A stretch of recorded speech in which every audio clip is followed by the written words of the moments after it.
Assalamualaikum warahmatullahi wabarakatuh.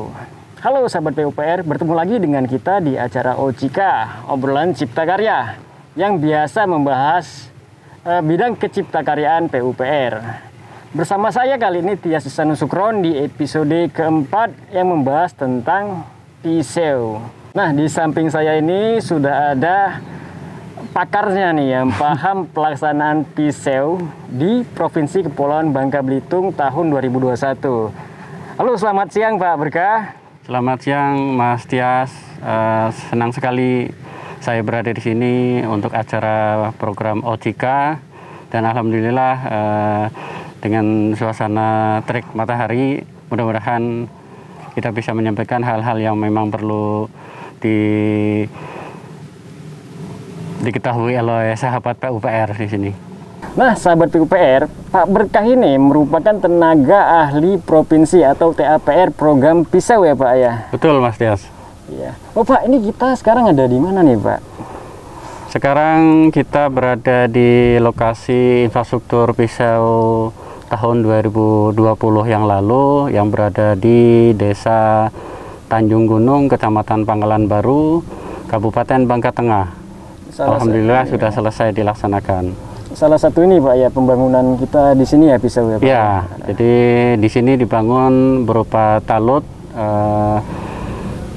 sama paving block dan jembatan titian untuk menuju ke perahu untuk keperluan nelayan.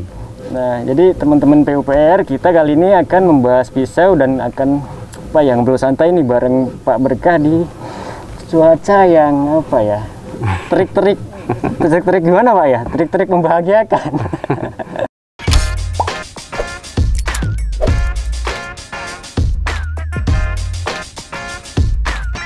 Pak, mungkin bisa dijelasin dulu nih Pak ke teman-teman yang nonton nih.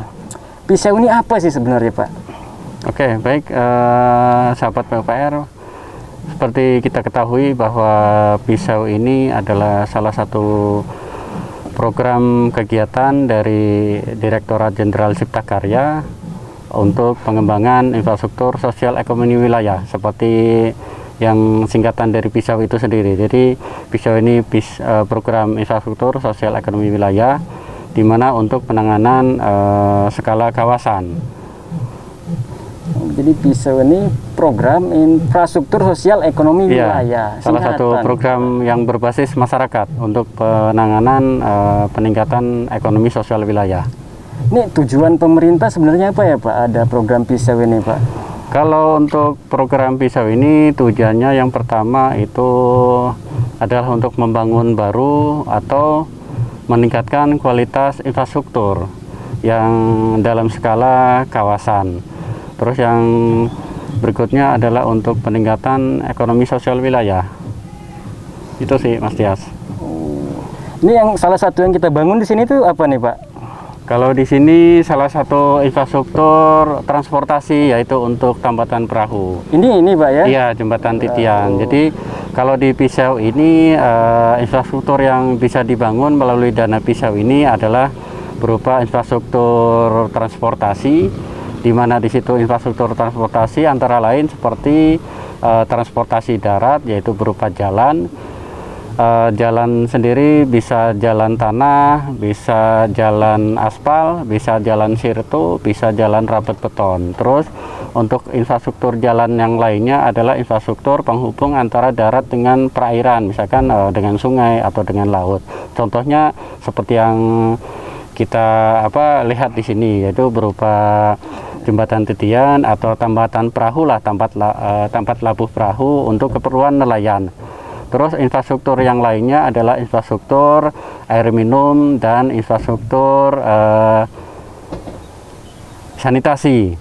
Terus untuk infrastruktur yang ketiga adalah infrastruktur untuk pendukung pertanian dan industri Mas Tias. Yang terakhir adalah infrastruktur untuk penunjang pemasaran berupa misalkan berupa pasar, terus berupa lumbung-lumbung padi dan segala macam. Itu sih untuk infrastruktur yang bisa dibangun di program pisau. Pisau, padat karya pisau ya Pak? Ya. Dalam pelaksanaan ini kan lagi pandemi nih Pak ya, ada kesulitan nggak Pak? dalam pelaksanaan program PISEU nih Pak? Ya, jadi untuk saat ini memang kita masih dalam pandemi COVID-19. Jadi semua kegiatan memang kita mengacu kepada surat edaran dari Direktorat Jenderal Cipta Karya yang terkait dengan protokol kesehatan COVID. Itu diterbitkan tahun kemarin untuk jadi segala sesuatu yang untuk kegiatan pelaksanaan di lapangan itu tetap kita harus mengacu ke surat edaran tersebut. Jadi memang tidak seperti biasanya Mas Tias. Jadi dengan kondisi pandemi COVID ini segala sesuatu mungkin tidak seperti biasanya Mas Tias. Jadi yang misalkan kita butuh partisipasi masyarakat yang banyak, kumpul banyak orang, jadi kita mudah berinteraksi kepada masyarakat, sehingga justru kalau dengan kondisi pandemi ini ya akhirnya kita semua menjadi ada dibatasi untuk jumlah orang segala macam. Yang berikutnya adalah kita mencoba mensosialisasikan juga kepada masyarakat terkait dengan protokol-protokol kesehatan. Jadi kadang-kadang kita melihat masyarakat masih kesadarannya mungkin masih kurang ini juga ya, karena harus pakai masker segala macam. Terus untuk kegiatan pelaksanaan fisik juga dengan kondisi pandemi ini sebetulnya sangat membantu dan justru sangat dirasakan manfaatnya untuk saat pandemi COVID-19. Karena apa? Banyak kegiatan-kegiatan pembangunan infrastruktur yang sumber dananya misalkan dari APBD kabupaten, APBD provinsi itu justru banyak dipangkas anggarannya terkait dengan kondisi pandemi. Tapi dengan adanya program PISEU ini justru ini sangat dirasakan oleh masyarakat. Karena apa? Program ini masih tetap berjalan walaupun dengan kondisi pandemi COVID. Terus dana atau pelaksana yang ada di lapangan, misalkan tenaga kerja, kita tetap berdayakan tenaga kerja lokal. Jadi dengan kondisi pandemi, masyarakat masih tetap ikut terlibat dalam proses pelaksanaan pembangunan di sini. Selain itu siapa aja Pak yang terlibat untuk padat karya Pak biasanya Pak? Kalau untuk kegiatan PISEU ini, untuk padat karyanya, jadi dari seluruh pemangku kepentingan dari tingkat nasional atau tingkat pusat, terus tingkat provinsi, tingkat kabupaten, tingkat kecamatan, dan tingkat desa. Kita mengerucut ke tingkat provinsi saja. Kalau untuk di tingkat provinsi itu ada namanya tim pelaksana provinsi. Kalau di tingkat kabupaten ada namanya tim pelaksana kabupaten, di mana terdiri dari unsur ada dari Dinas PU, ada dari Bapeda Kabupaten, ada dari Dinas Perumahan dan Permukiman atau kita sebut sering Dinas Perkim. Terus ada juga dari Dinas Sosial Pemberdayaan Masyarakat Desa atau Dinsos PMD. Terus untuk di tingkat kecamatan kita masih tetap libatkan sebagai pelaksana, yaitu Badan Kerjasama Antar Desa. Badan Kerjasama Antar Desa untuk tahun ini ditekankan dibentuk melalui forum musyawarah antar desa. Jadi keanggotaan dari Badan Kerjasama Antar Desa itu dibentuk dari desa yang menjadi sasaran. Kalau untuk di Provinsi Kepulauan Bangka Belitung sendiri, rata-rata untuk kecamatan sasaran itu desanya ada 2, yaitu desa pusat kawasan dan desa penyangga. Jadi kepengurusan PKD itu ya dipilih dari 2 desa sasaran itu yang dipilih atau dibentuk melalui forum musyawarah antar desa, Mas Tias. Tapi tetap yang mengerjakan nanti ini kan ya masyarakat sekitarnya ya. Ya, untuk yang melaksanakan kita libatkan tenaga kerja lokal. Makanya melalui forum musyawarah pertemuan kecamatan itu kita mendata tenaga kerja lokal. Jadi diprioritaskan tenaga kerja yang dilibatkan untuk pelaksanaan pembangunan di program PISEU ini adalah dari desa sendiri. Kalaupun ada dari desa lain, ya kita minimalisir lah, minimal masih di dalam cukup ke satu kecamatan. Walaupun misalkan desa sasarannya, misalkan contohnya untuk di Kecamatan Pangkalan Baru, untuk tahun ini adalah Desa Tanjung Gunung dengan Desa Batu Pelubang. Jadi untuk keterlibatan tenaga kerja ya kita ngambil dari 2 desa sasaran ini, Mas Tias. Oke, nah tadi kita udah dengar nih apa itu PISEW, Pak Berkah udah ngejelasin. Terus juga apa? Tujuan. Padat karya juga Pak Berkah udah jelasin. Apalagi tadi Pak? Tujuannya program. udah dijelasin Pak Berkah. Kesan-kesan Pak Berkah sendiri nih sebagai TAPR di PISEW nih Pak, Bangka Belitung, gimana Pak kesan-kesannya? Kalau kesan dan pesan, kalau dari saya pribadi Mas Tias, saya dulu pertama kali terjun di program pemberdayaan itu dari tahun 2000 Mas Tias. Jadi sudah berapa? 21 tahun ya. Wah, sepuh nih. Jadi dari tahun 2000 saya terlibat pertama kali adalah di program pengembangan kecamatan. Kebetulan lokasinya dulu adalah berada di salah satu desa di kabupaten di Jawa Tengah. Memang kalau saya sendiri memang asli orang Jawa Tengah Mas Tias. Jadi kegiatan seperti ini alhamdulillah kalau bagi saya ini merupakan apa ya istilahnya tantangan buat saya pribadi, karena kita coba mau menyampaikan atau mau menyalurkan ilmu-ilmu kita kepada masyarakat. Jadi saya sangat merasa senang sih kalau untuk di kegiatan seperti ini. Terus di program-program pemberdayaan seperti ini, apalagi berbasis masyarakat, jadi memang kita sangat perlu sekali keterlibatan atau peran aktif dari masyarakat. Makanya kesan saya ketika bertemu dengan masyarakat, apalagi pada saat pertemuan-pertemuan desa ataupun pertemuan warga, kalau yang datang itu sedikit, malahan justru kurang semangat Mas Tias. Jadi kita sih kepenginnya kalau kegiatan-kegiatan ini seringnya kepenginnya langsung tatap muka langsung, terus banyak yang hadir, apalagi kalau sudah ada keterlibatan perempuan, itu sih yang jadi kesan. Istilahnya ada chemistry Pak ya? Iya, jadi senang sekali. Apalagi kalau misalkan masyarakat merasa sudah mulai memahami proses-proses perencanaan pembangunan. Jadi mereka mungkin yang selama ini taunya yang penting sudah dibangun atau akan dibangun di desa. Tapi dengan melibatkan mereka sekarang sudah mulai paham. Yang tadinya misalkan dia tidak bisa bicara di depan forum, terus dia tidak bisa menghitung volume pekerjaan.